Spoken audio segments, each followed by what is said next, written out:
खुलुमबाय लोगोफोर बे जों YouTube चेनेलाव दिनै आं क्लास 10 नि 12 चैप्टारनि इलेक्ट्रिसिटी आयदानि मोननैसो कुइसननि आन्सारनि बागै आं सावरायनो सानदों जायफोरा मेट्रिक आनजाद 8 सेलसियासआव जोबोदैनो फैयो स' गिबि कुइसन नाम्बारानो जाबाय electrical resistivity of a given metallic wire depends upon a number option दङ its length, its thickness, C number its shape,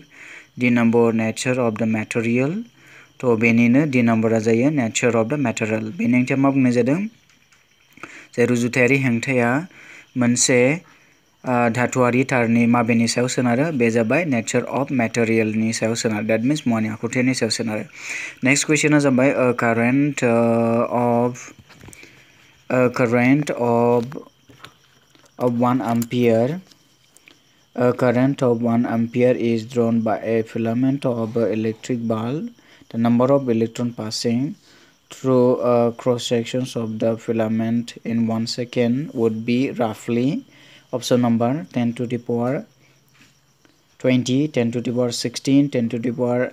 18, 10 to the power 28. बेनि आन्सारा जाबाय 10 to the power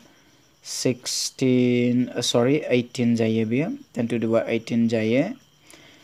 बेनि ओंथिया जाहैबाय जे कारेन्टआ जुदि 1 एम्पियर जायोब्ला आरो मानो 1 सेकेन्ड जायोब्ला 1 जायोब्ला 16 सेकेन्डआव गेजेरजों 16 सेकेन्डआव थांनो हानाय इलेक्ट्रननि अनजिमाया बेसेबां जागोन बेयाव होनदों बेनि माना जागोन 10 to the power 18 thank you बेनोसै लोगोफोर दिनैनि थाखाय एसेयावनो फोजोबबाय थैंक यू